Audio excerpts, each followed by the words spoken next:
Broads Media. Yo, what's happening, everybody? The Sixers won a big game on Christmas, huh? That was fun as hell. Actually, I take that back. When Jaylen Brown hit that catch-and-shoot three, wasn't having the biggest blast in the world. When I'm sweating out, a 25.5 point over-under for Joel Embiid to score. I don't know if I'm getting that confused with my LeBron James over 23.5. Regardless, I was sweating it out to the point where I was begging the Celtics to hit a bucket so they can foul late and keep the game extended, and I needed Joel to hit a couple of free throws. But anyway, that's not important. My financial state isn't what you care about, although you should. The 76ers have me back. What are you going to do? What are you going to do? It's our obligation to be stupid. It's our obligation to be all in.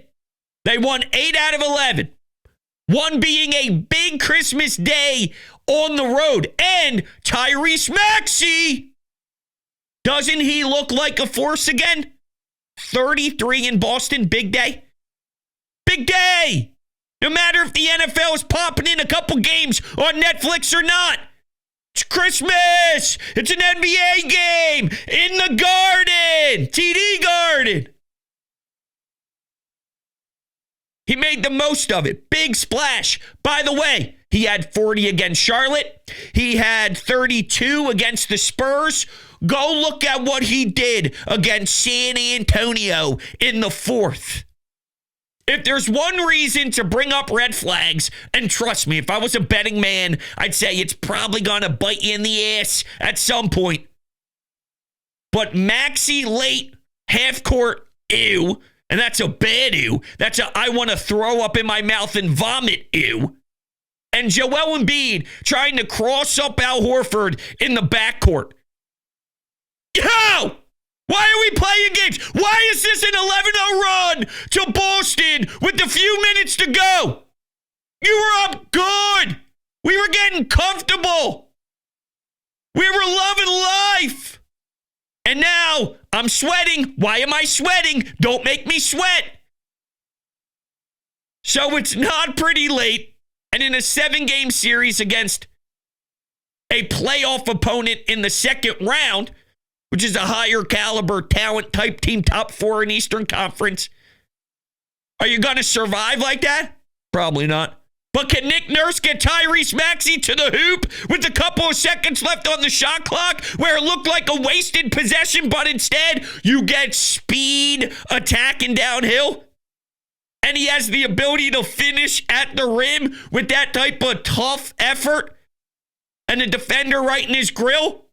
If you can execute like that, then maybe that can separate us from the Doc Rivers. Out of play, timeout. Or out of bounds, timeout, A play out of bounds. Yeah, whatever. You follow me here. Something seems to be turning around. And it's no surprise, but I think a lot of it has to do with getting back pieces healthy, getting Joel Embiid to return to the floor, Paul George as well, Maxey as well, and those three playing together. And playing the Charlotte Hornets every other day doesn't hurt either, especially when they are without LaMelo, when they are without some of their bigger key contributors. But you got to take advantage of that. And other teams were able to scrape up some wins against you and put your back against the wall when you were without your top premier fellas. So, well, you have to do what teams were doing to you. Pen you over. Holy hell. Bend them over. You know, I'm just the messenger. Now, here's what I got hit with from the ones out there that don't necessarily want to jump back on board because they understand that your heart's going to be ripped out of your chest anyway, and you've been broken so many times that you're not allowing a 5, 6, 7, 8, 9, 10, 11 game streak try and, push you push you back into that stupid state. I get that. I do. Maybe 4 years ago, you let 8 out of 11 fool you, but you've been fooled so many times before that you can't seriously subscribe to being such a moron, to doing it again almost on purpose, knowing what the result's going to be. And Caleb Martin won't drain 7 threes. You can't live and die with your offense being Caleb Martin hitting 7 threes. This is why you're opening the door for heartbreak, because that's not sustainable. You have that side added to just the automatic second round loss. What do you want me to do? I want basketball to matter in the winter. We should be hitting our stride as a basketball team right now. And they're turning a corner. It just comes down to what is the max capacity here, or the max ceiling once we turn the corner. Who is Paul George? I don't know. A little underwhelmed. I kind of know that when you hear the tone of Clippers fans for the last X amount of years, they were telling you, and we didn't truly want to listen. But this kind of makes sense. There is professionalism involved in his game, but it's very inconsistent, it's very up and down, very all over the place. I'm wondering, can he put it together the way Maxey did? Because Maxey, no bueno early on. And I didn't know if we were just expecting him to take massive leaps after massive leaps after massive leaps. And at some point, there's no more massive leaps. And at some point, maybe the norm settles back in. This is the things that I was considering and part of the things that I was wondering. And now he has definitely, absolutely 1,000,000,000% gotten back on brand. And if not, still elevated and added certain parts to his game. And, I think going downhill, there's areas we always wanted to watch grow with him, whether it's earning fouls and gaining the respect of the refs and earning more free throws. And maybe that's something that can continue to grow as we watch his journey play out. But my point is, he's gotten somewhere. And if Paul George can get somewhere too, and it can all add up with the same timeline of Joel Embiid getting back into his rhythm and getting comfortable with a mask on, and if it can click, even with Caleb Martin and figuring out the KJ Martin and what else was there? There's one other guy. Oh, well, of course, the unfortunate situation to our guy, Mr. TikTok. That was devastating. He was the only reason why there was a fun time tuning in on a night-to-night basis. I'm hoping we can get to the point where the actual product by your superstars make it appointment television. Make it must-watch, gotta have the remote. Yo, hun, we ain't watching Selling Sunset tonight. Sixers play, who cares? Chicago, you name it. Utah. I know we got a West Coast vibe coming up here, so, we got a little Utah action. Hey, babe, I got the living room tonight. What are you gonna do? That's what I need from this team, and it was once Mr. TikTok, he gets injured. He was having such a killer year, too. So good.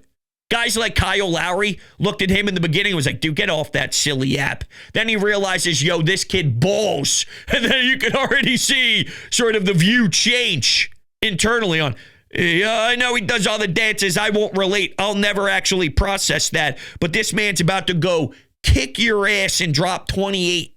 This kid's about to go get 32. Wet jumper after wet jumper. No dip threes, setting his feet. I'll never forget. Never. I think about it every day, actually. When Jared McCain was driving the rack, kicked it out to 3, and then reset himself, established at the top of the perimeter, got the ball swung in his way. It was so Steph Curry. I don't know if that description described it the way I wanted to do. That actually sounded like crap. But anyway, you have yourself looking at a Steph Curry 2.0. In his first year, he's doing things that Steph Curry does. And I watched that Lakers Golden State game on Christmas. I want a nice, how do you do, a nice chunk of change from my guy LeBron, who Not fun to watch the Lakers version of LeBron. I know he's dominant. He's fun in regards to his basketball doesn't make sense and how he's able to compete at this high of a level and be this elite so deep into his career and all. But the personality of LeBron, I loved the Miami version. I loved the Cleveland version, pre and post championship. This version, it's not fun to me. Even though that game in itself was spectacular. And I could pay the mortgage this month thanks to a nice little how do you do sprinkle on the sportsbook. Speaking of sportsbooks, how's this for a transition? Bookies.com/broads. What if I told you right now, at your fingertips, you can find every beautiful opportunity on these online sports books to take advantage of the best signed up bonuses they have to offer. Are you kidding me? They are essentially giving you a nice free how do you do, and you'd be a fool not to take advantage of that. You need every advantage in the world and life, and here we do. Here we have it. You do have an opportunity to go snag all the fantastic sign-up bonuses that are staring at you right in the face. Bookies.com/broads. Make sure you check it out. There's plenty of NBA action, plenty of NHL action. We got Thursday night football. We got Saturday. We got Sunday. You name it, sports every day. The weird part was, it was strange was that Christmas Eve? When I finished up dinner, finished up going to the significant others, families, my family at this point. We've been together so long. Her family's my family. I don't like saying it like that anymore. But we go to my family's house. We have a bunch of fish. We got people running around, kids opening up gifts, screaming Christmas songs, you name it. All right, I get home. I want to kick on, kick off my Jordan 11s. I rocked the Jordan 11s. I rocked the little Jordan 11s. I did. What did I do? I rocked the cherries on Christmas Day with a full green Nike fit with cherry 11s. And then, what did I do on Christmas Eve? What did I got to remember what kicks I rocked on Christmas Eve. Oh, my Jordan 6 Midnight Navies. I'm a big sucker for Jordan 6s. I know the sneakerhead community, well, the new ones, I should say, probably look down upon a statement like that. But you get a nice Jordan 6. And I had them so long that they're starting to yellow a little bit at the bottom as well, where the icy blue bottoms are turning a little yellow. I like that. That adds character. All right, that's character. No, that's a pair of kicks that's been loved. And I appreciate that. You got to rock your shoes. Got to rock your shoes. I actually think I'm going to buy myself a late Christmas gift. It's been a couple months, which is a long time for me. I need a new pair of shoes. I don't know if I'm going Nike SB. I don't know if I'm going with maybe a Jordan 4, maybe a Jordan 3. There's a couple of 3s I've been looking at. Get it together, pros. Get it together. Are we supposed to jump back on board after everything that has transpired for so long? After watching Joshua Harris clap his hands, and we had to catch that on our Eagles broadcast? Ew! Oh, ew! Get out of my face! The fact that we need to embrace that, it's sickening. But do we have an obligation as a fan base to see that they won 8 out of 11? Tyrese Maxiell is balling again, and you can see how that changes things. Hey, a two-man game between him and the big man. You don't think that helped contribute to a win in Boston? You don't think them two gelling? Them two getting space and time and minutes to run certain action off one another? You don't think that's going to relate to playing at a high level in the Eastern Conference, which doesn't have a lot of great teams, but you should be more involved with what's happening up at the top. Whether it's Cleveland, Boston, that crew of a top 4, that's where you should be settled. Now, whether you're the bottom of those 4 and you find out in the second round, different discussion. But that's where you need to be. And the fact that they are playing basketball that relates to that level again in their last 11, Do we have to give them the benefit of the doubt? They didn't have time. Now they do. They weren't healthy. Now they are healthier. A mask or no mask, 21 is starting to operate in his spot again. He's getting to his kitchen and he's starting to work.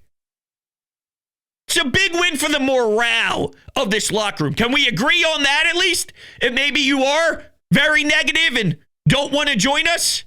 Because I'm buying stock. How much stock? I'm not emptying the bank account. All right, I'm not buying all of it. But I'm buying a chunk of it. I think it's worth investing in. How's that? It's worth putting some time and some money into it. If we're looking at it from a stock view, I'll buy some shares. Because them being $2 billion, didn't we know deep down, while this thing has been rough, that's not really who they are, okay? They're not that. They're not a 3-win team 3 months into the season. They're not a 4 or 5-win team, and they look incompetent, and they have to almost be related to some of the records that, I don't know, the process Sixers were running through. If not, sometimes even I felt the process Sixers was more enjoyable because there was a purpose and a goal in mind, while with this team it was, the goal is to win.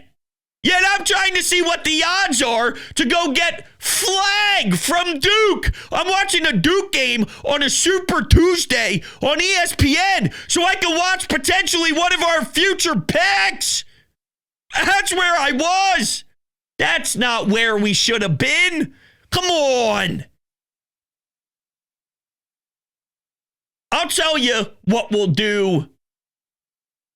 What is most impactful to this city. You go rattle off a bunch. I mean a bunch. What if they go 18-2 in 20 games?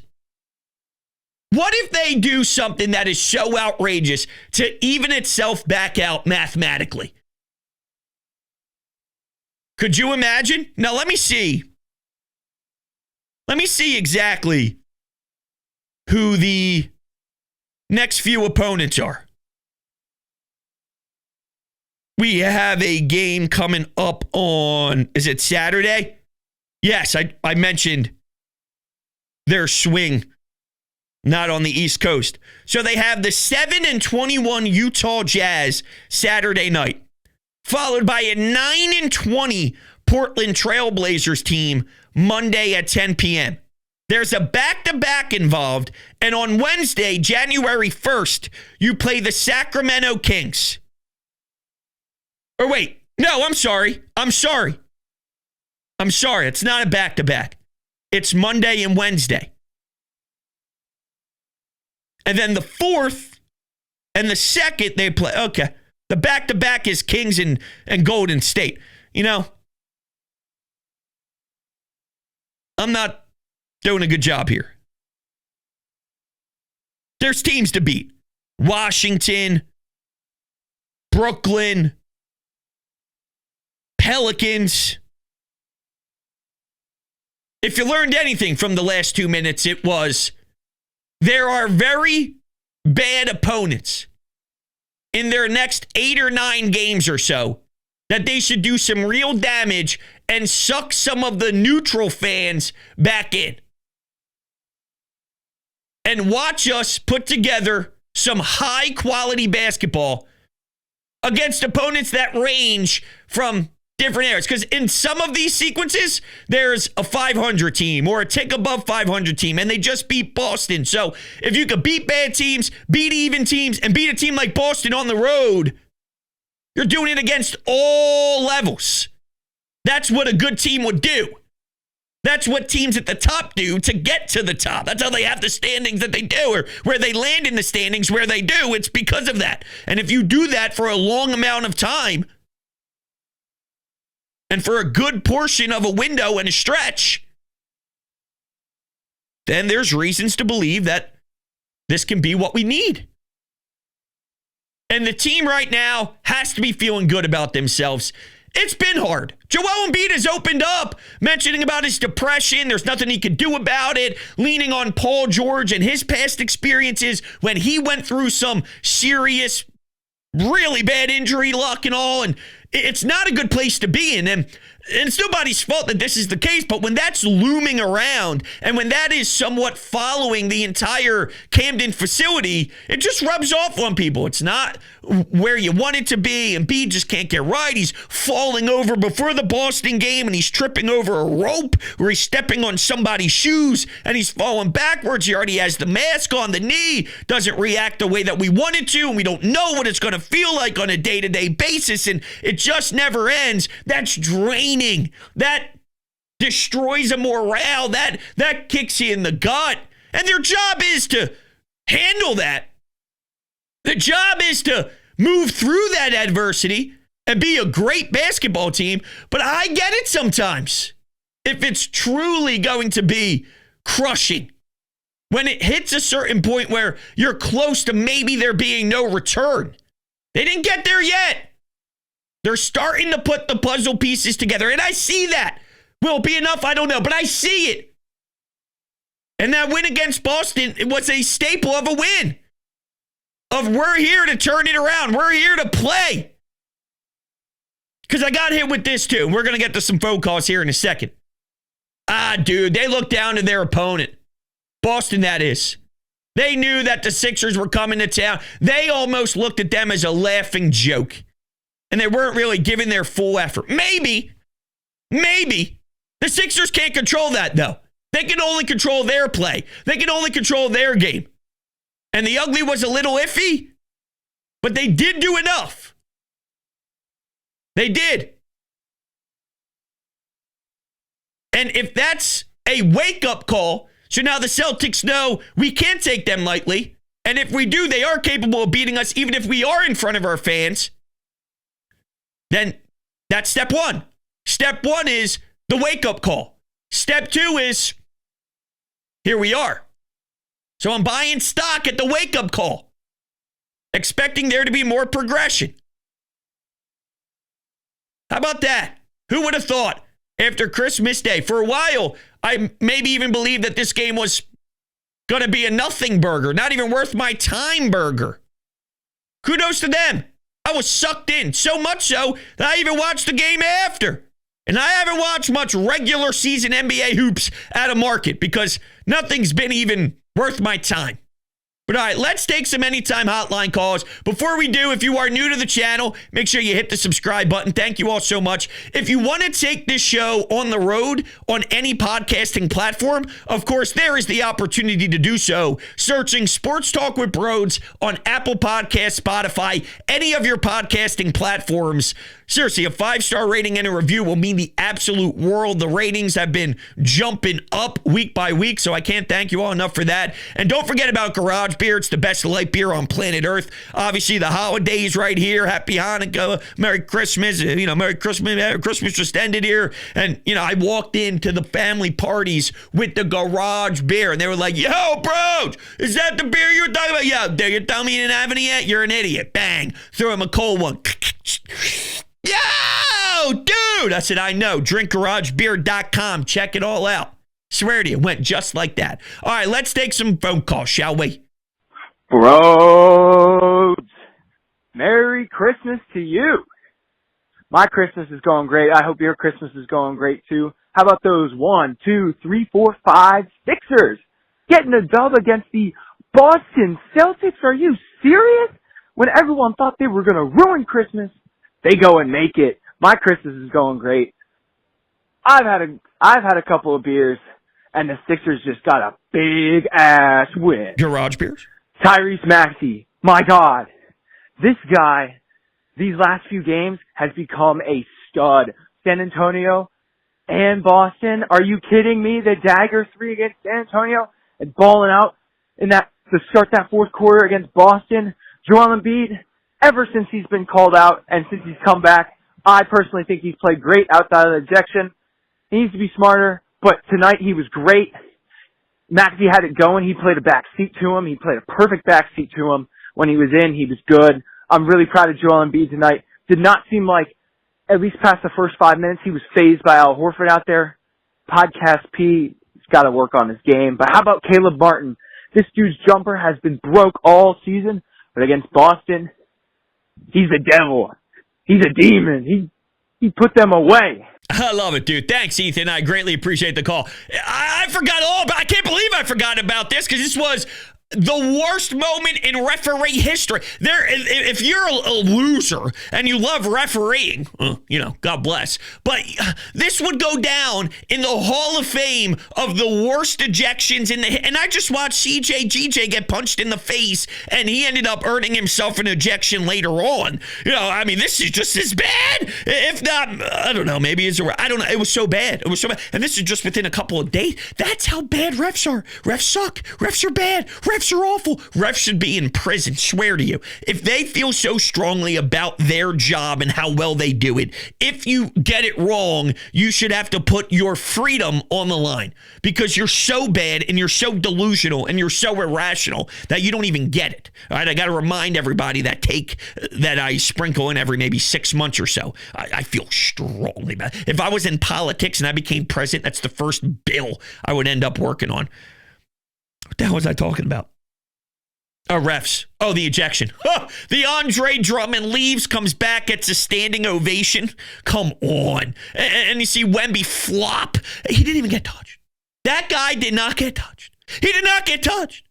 He flew himself back and he threw his body 100 feet. It's embarrassing. He should have been ejected. And then Embiid, I know you say maybe he could have done a better job of keeping his cool. When you're that bad at your job, though, I don't know what to tell you. There is a breaking point. There's a point where you're just like, you don't make sense. You suck. You suck. And when it gets that bad, I kind of get it. Because there's a standard, right? There's a standard that's set when you are a professional. And these people are somehow deemed professional referees. There's a standard within the game. The NBA does a piss poor job of keeping up with that standard. And sometimes you're going to crack.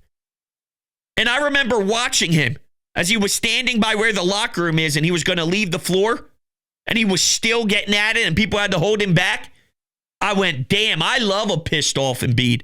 I feel he's been bottling up so much frustration. He's been so bothered. He's been so hurt. He's been so broken. And now Joel Embiid gets a chance to unleash it, get it all out of his system. And maybe that's what he needs. Maybe that's a good refresh, a restart, just a, all right, listen, I needed that.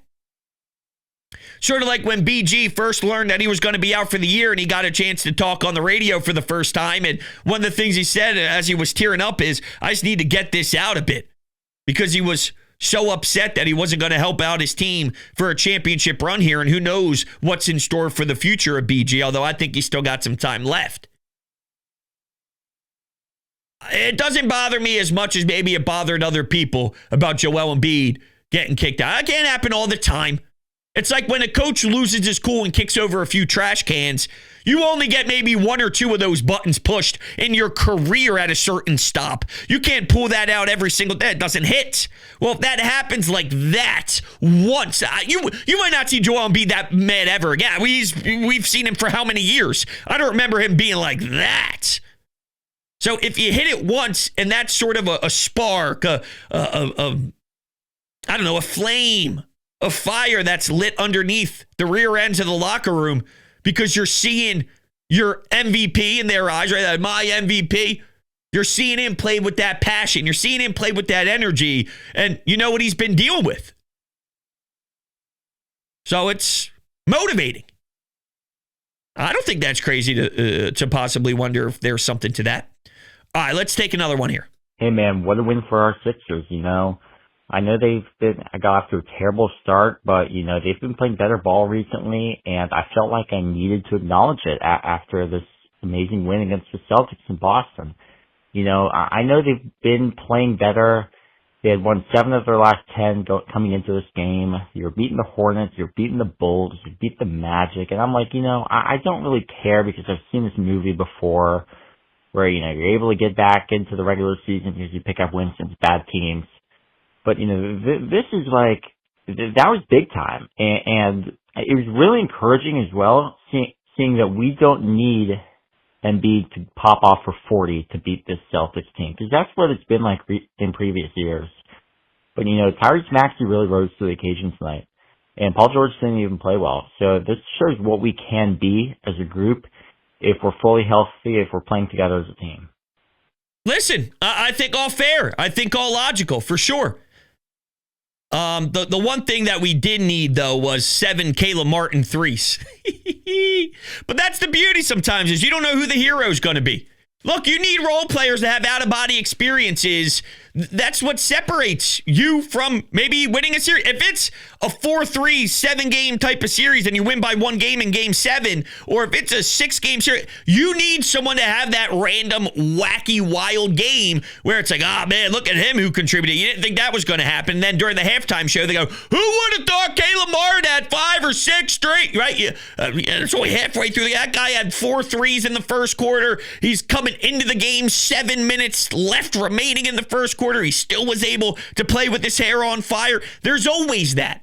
You just don't know who it's going to be on what given night. And the fact that you have someone who's capable, that's where it starts. I guess that's the positive way to look at it. But I appreciate your phone call. And I just got a text that my sushi is here. Get a little Uber Eats prior to hitting record. What are you going to do? Appreciate you guys. Love you to death. Needed to talk some Sixers, man. They deserve it after that game on Christmas. So we'll continue to monitor the situation, of course, and see where these Flyers and Sixers take us as we focus on the Birds as well. Thank you guys all so much. Really love you. Really appreciate all your time and effort and support. You guys are the best. Without you, it's nothing. So thank you, thank you, thank you. And I will catch you all on the next one.